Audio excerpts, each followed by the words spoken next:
Open the floodgates of heaven. Let it rain. Let it rain. Open the floodgates of heaven. Let it rain.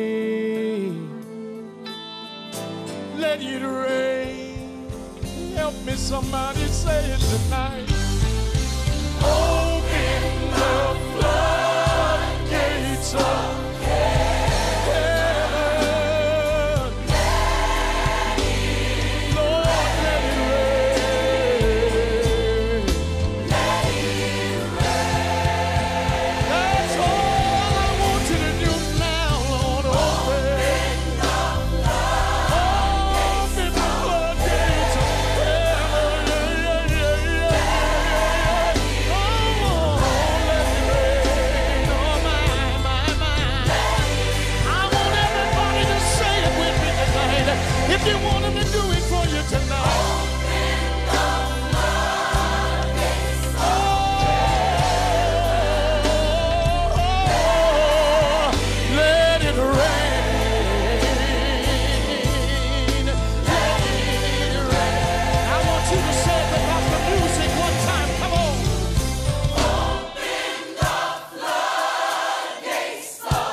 Mesdames, Mesdemoiselles, Messieurs, bonjour et bienvenue à notre émission École du Savoir sous sa branche Parlez-nous Docteur. En fait, il est question ici d'aborder des thèmes médicaux, mais de façon de le rendre abordable à tout le monde qui n'est pas du corps médical. Alors aujourd'hui spécialement, nous allons aborder un thème qui nous touche tous, qui est vraiment si pertinent. Il s'agit du diabète, communément appelé maladie du sucre. Alors est-ce que nous pouvons dire pour autant, puisque nous mangeons tous du sucre, que nous sommes exposés à développer un jour le diabète? Quels en sont les inconvénients, quelles en sont les conséquences et complications? Comment prévenir cette maladie? La réponse tout de suite avec le révérend pasteur Christian Kassongo qui fait des études scientifiques, ce qui lui donne le droit, bien entendu, de développer ces thèmes. Sans plus tarder, je m'en vais accueillir notre invité.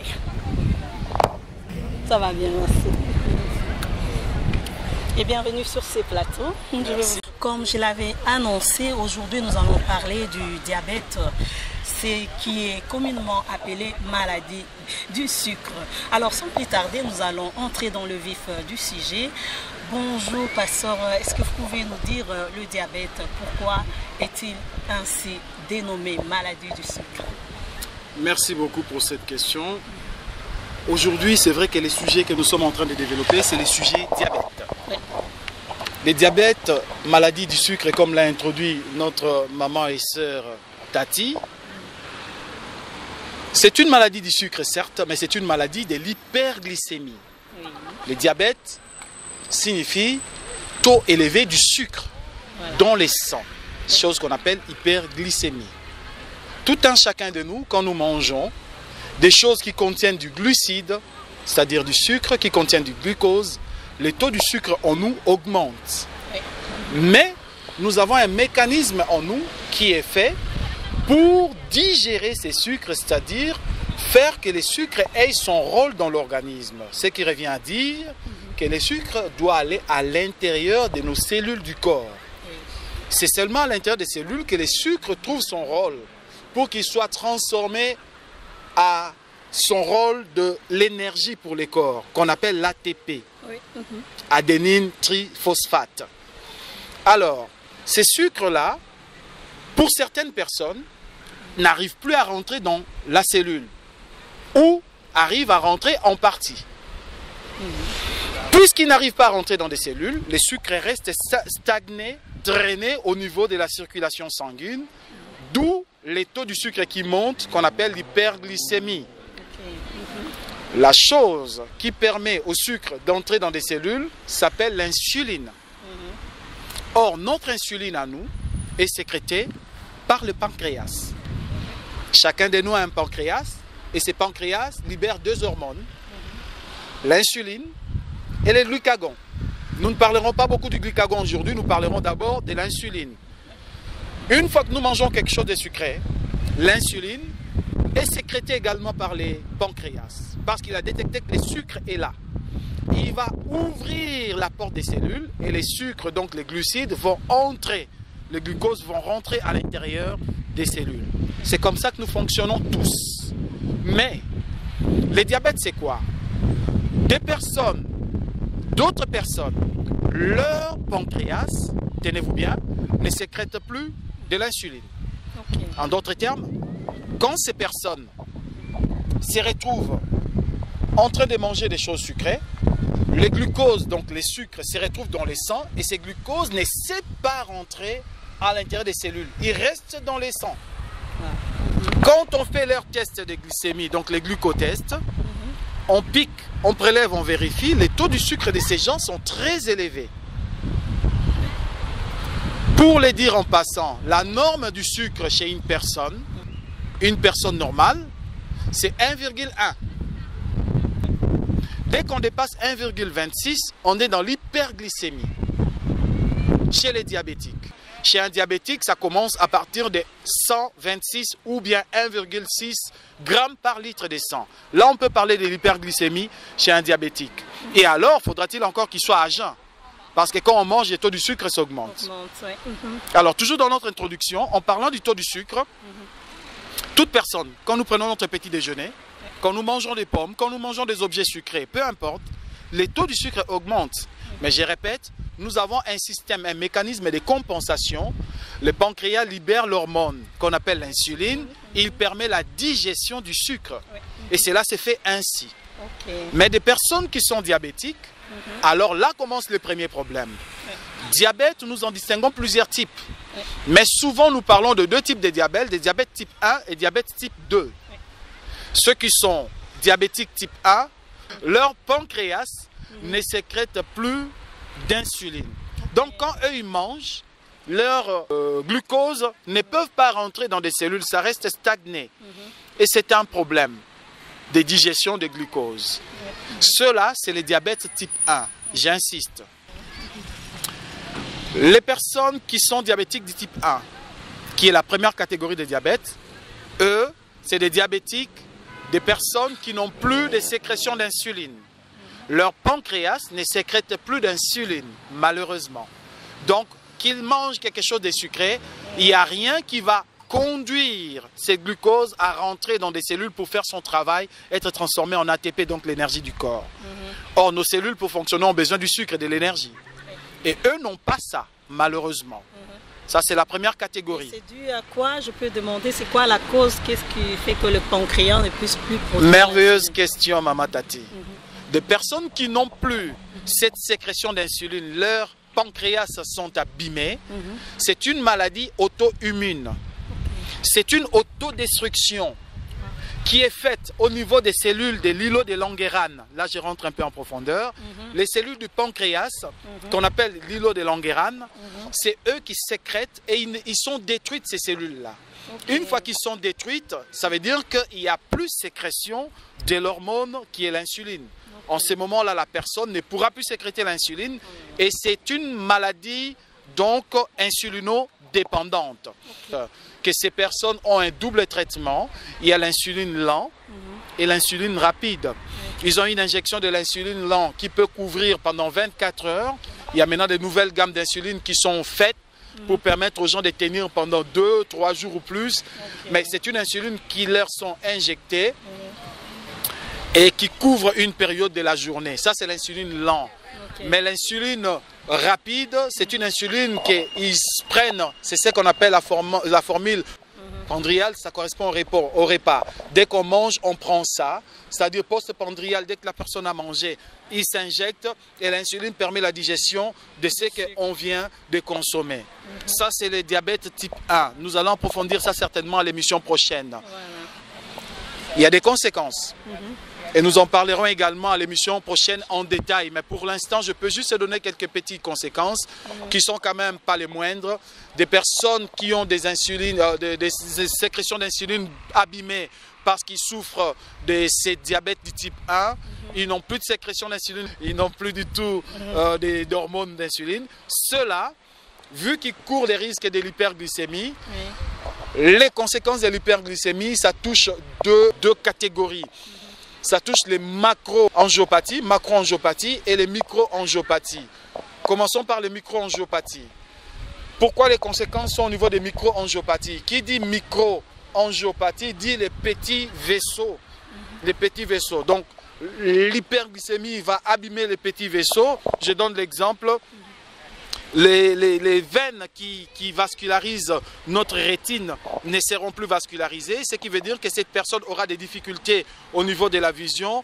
Des rétinopathies vont s'installer. Une fois que les rétinopathies s'installent, ça peut aller jusqu'à la cécité. Cette personne pourra ne plus voir. Okay, vous constaterez qu'il y a des diabétiques qui souffrent des cataractes, tous ces genres de choses, qui sont touchés par des maladies des yeux, voire qui sont devenus aveugles. Parce que le diabète, l'excès du sucre touche des petits vaisseaux des yeux également. Et en parlant toujours des micro-angiopathies, à part les petits vaisseaux des yeux, nous avons où encore des petits vaisseaux? Dans les reins. Donc il y a aussi des maladies des reins. Il y a néphropathie, je parle des néphropathies. Maladie des reins, les néphrons ne peuvent plus en ce moment-là faire leur travail. Parce que les néphrons ont été bouchés par le passage de grosses molécules qui sont des glucoses, qui ont abîmé les néphrons. Les néphrons, une fois abîmés, le rein ne peut plus faire son travail, alors les reins sont abîmés. Ça peut conduire plus loin jusqu'à de l'insuffisance rénale chronique. Et ces personnes peuvent arriver jusqu'à se faire traiter par des dialyses. Donc, ce qu'on appelle la maladie du sucre peut engendrer des conséquences terribles. À part celui-là, il y a d'autres conséquences aussi que je peux évoquer ici dans cette émission, puisque c'est une première émission que nous allons faire court. Il y a la neuropathie. Donc, j'ai parlé des rétinopathies, j'ai parlé des néphropathies. Là, je suis en train de vous parler de la neuropathie. Je répète. Il y a la rétinopathie, j'ai parlé des néphropathies, maintenant je parle de la neuropathie.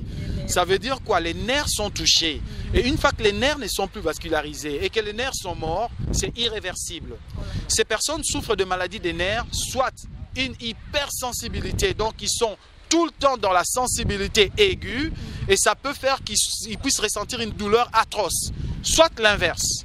L'inverse, c'est quoi? C'est une manque de sensibilité. Une personne qui ne sent plus ses extrémités. Et ça peut aller jusqu'à avoir des plaies sans savoir qu'ils ont des plaies.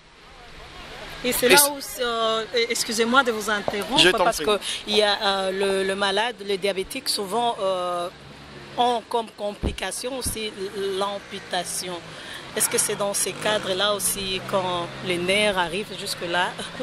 Alors, quand est-ce que ça arrive à des amputations? Ça peut arriver à des amputations pour multiples raisons, mais là nous sommes en train de voir par exemple le côté infection. J'insiste, une personne diabétique voit sa défense du corps, l'immunité du corps être réduite. Les diabétiques ont une immunité diminuée. Donc leur corps ne se défend pas comme le corps de monsieur, madame, tout le monde. C'est aussi un sujet que nous pourrons approfondir la prochaine fois. Le fait qu'ils soient ainsi dans cette baisse de l'immunité, de la défense du corps, ils sont donc en proie à des infections. Or, imaginez que cette personne diabétique, immunité diminuée, s'est fait une extrémité insensible, il ne sent pas la douleur au niveau de ses membres inférieurs. Rendez-vous compte que cette personne va porter des chaussures. Si une pierre se glisse dans sa chaussure, il ne sentira pas. Nous pouvons sentir, nous serons mal à l'aise parce qu'il y a une pierre qui est rentrée dans notre chaussure. Mais lui ne sentira pas. Donc, même s'il sera en train de se blesser à l'intérieur de sa chaussure, il ne sentira pas. Il va juste se rendre compte qu'il a une plaie. Et ça, c'est un problème chez les diabétiques. Donc, des pieds diabétiques, ça existe. Tapez sur Internet pieds diabétiques. En images, vous verrez toutes sortes d'images horribles. Et une fois que la plaie est là, le corps se défend mal. Dès que l'os est infecté, sachez-le, l'os se défend très mal. Une fois que l'os est infecté, c'est catastrophique pour cette personne. Parfois, cela peut conduire à des amputations que tout à l'heure, tu as su énumérer. Donc, il y a des diabétiques qui se retrouvent amputés parce que l'os a été infecté. Il n'y avait pas d'autre solution pour sauver les restes du corps que d'amputer la partie qu'on ne peut pas sauver. Voilà, en bref, quelques détails que nous pouvons donner pour le type 1. Permettez-moi, Maman Tati, que je revienne sur un petit point. Le diabète type 1, pour la plupart des fois, pour la plupart des cas, ça touche les enfants, les jeunes. Ah, ok. Ça touche les jeunes. Donc, généralement, on appelle ça diabète juvénile. Ça touche plus le jeune. Parce que quand les pancréas a été détruite, enfin les cellules de l'îlot de Langerhans a été détruites par une maladie auto-immune, une autodestruction, ça peut être génétique. Hein. Génétique, oui. Ça peut être génétique. Ça peut... Héréditaire, là on parle de l'hérédité effectivement, aussi. effectivement. Donc il y a de ces personnes, quand grand-père a été diabétique, voilà, papa a été diabétique, et l'enfant se retrouve aussi diabétique, voilà. Là, il y a des normes de l'hérédité qui rentrent en jeu. Donc, celui-là peut se retrouver avec des cellules de l'îlot de Langerhans détruites. Et souvent, c'est juvénile. Ça commence très très tôt. Il n'y a pas un âge précis, mais c'est souvent des enfants. Il y en a qui l'ont très jeune, dans leur adolescence, dans leur puberté. Dans leur puberté, j'ai vu des enfants dans la puberté avoir des injections d'insuline déjà pour vivre, être des insulinodépendants. C'est triste, mais c'est le seul moyen pour eux de tenir contre cette maladie. Ils sont obligés de s'injecter pour voir leur glucose être digérée dans des cellules. Ok, excusez-moi de vous interrompre parce que ça devient de plus en plus intéressant. Pour ces cas de diabète de type 1, comme vous l'avez dit là, on voit que le pancréas a cessé de sécréter l'insuline. Pouvons-nous dire que c'est à vie pour la personne? La personne va rester diabétique à vie? Alors, j'aurais vraiment voulu dire non. Malheureusement, la réponse est oui. Cette personne reste diabétique à vie. Quand le pancréas a vu les cellules de l'îlot de Langerhans être détruites et qu'il n'y a plus de sécrétion d'insuline, cette personne est insulinodépendante et c'est à vie. C'est irréversible. Les cellules ne sont plus, cette personne n'a plus d'insuline dans son corps. Donc si ces derniers ne s'injectent pas d'insuline, il va avoir des conséquences graves dans son corps. Beaucoup de gens courent à l'hôpital quand ils ont déjà atteint des niveaux de cétose, des comas acido-cétosiques que je vais détailler à l'émission prochaine. C'est vraiment des cas où la personne rentre dans un coma, on l'amène de toute urgence à l'hôpital et il faudra faire attention dans ces cas-là. Nous en parlerons prochainement. C'est à vie. Wow. Ça va, on passe alors au diabète du type 2. Merci. Nous allons parler du diabète du type 2. Le diabète du type 2, c'est un diabète où, tenez-vous bien, qui porte un autre nom aussi. Diabète qui est plus orienté vers des personnes en surpoids. Donc on dit diabète pondéral.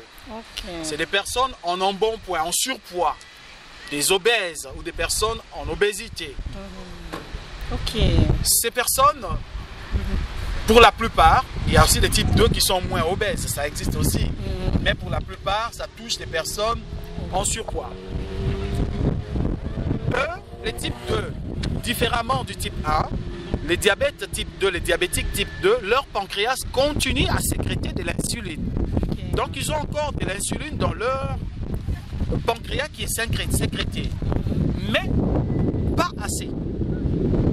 Pas assez. Donc ils n'ont pas assez d'insuline. S'il y a sécrétion d'insuline, très peu. Mais ces personnes ont un autre problème.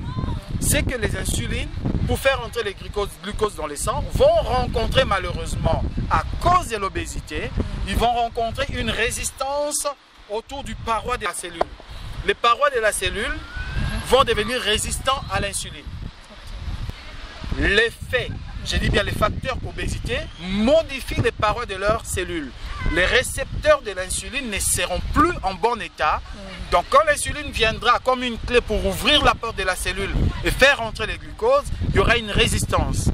Donc ça demandera plus d'insuline pour que les parois s'ouvrent et que les glucoses rentrent dans la cellule. Ce qui veut dire que ça va solliciter plus le pancréas. Le pancréas va sécréter pour couvrir un petit besoin du sucre. Et ces personnes donc se retrouvent également en hyperglycémie parce qu'ils sécrètent de l'insuline, mais il y a une résistance au niveau du paroi de la cellule. Donc leur cellule ne sait pas faire entrer le glucose comme il se doit. Donc ils sont donc sujets à des hyperglycémies avec des conséquences qui en découlent bien sûr. Voilà. Et quels sont les symptômes? Comment reconnaître l'hyperglycémie chez un diabétique? Formidable question.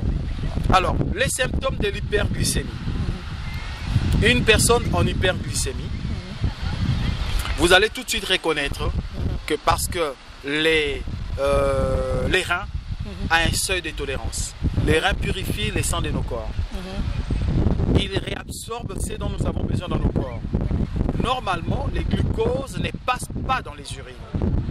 Mais quand le taux de glucose dans les sangs dépasse 1,80, les glucoses passent dans les reins. Ça passe par les urines.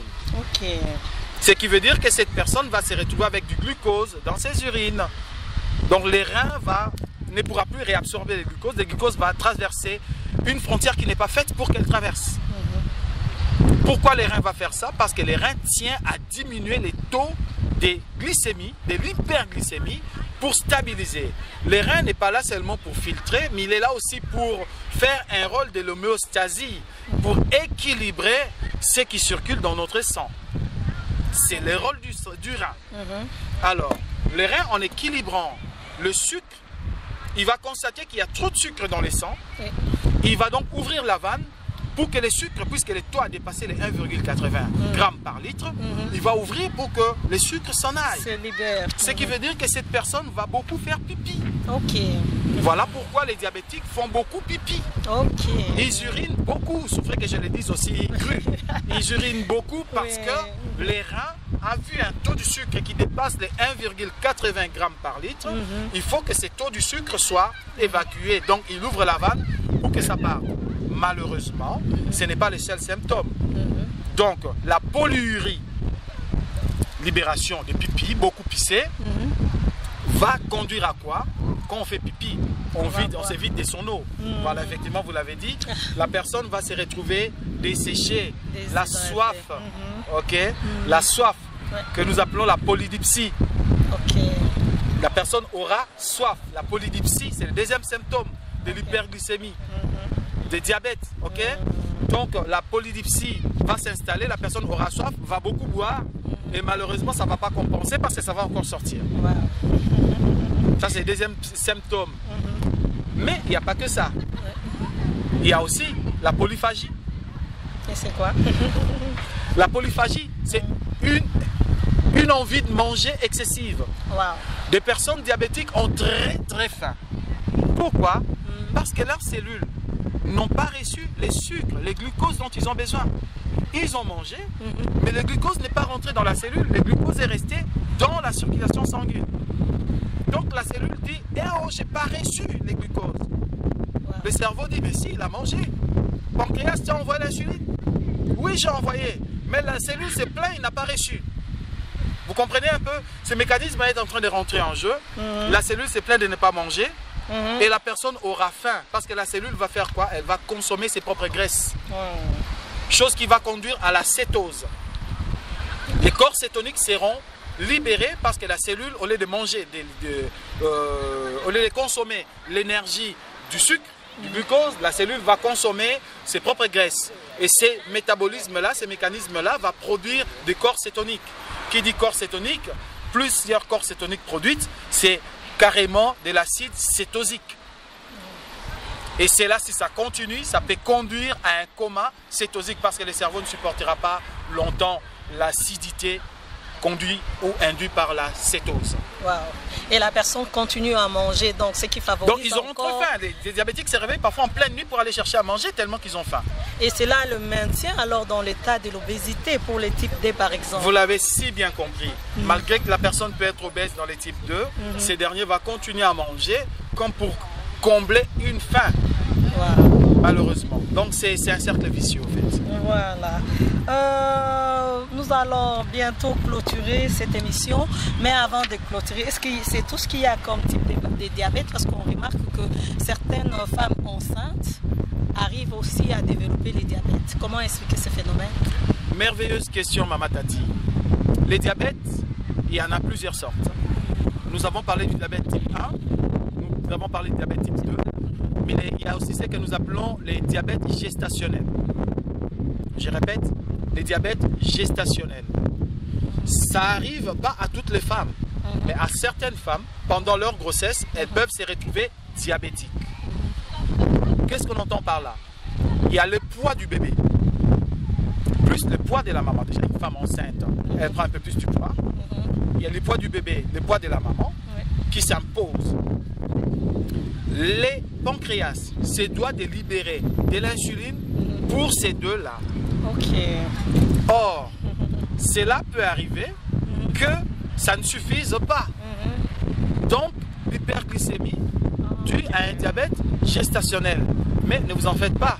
Dès que la femme accouche, cette hyperglycémie va se résorber, ce diabète gestationnel va se résorber parce que déjà l'enfant naît avec plus ou moins 3 kilos, sans compter le poids du pancréas, liquide amniotique.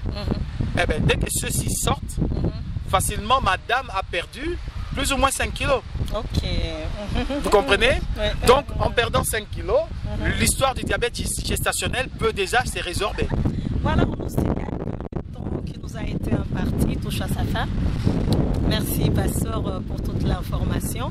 Voilà, ce n'est qu'une première partie. Nous allons continuer prochainement sur ces thèmes qui semblent vraiment, qui ne semblent pas, mais qui est vraiment riche. Alors, réagissez via les réseaux sociaux ou soit via les numéros qui vont s'afficher au bas de l'écran. On se retrouve très très bientôt. D'ici là, prenez bien soin de vous. Merci et surtout mangez équilibré. Merci, au revoir. Au revoir.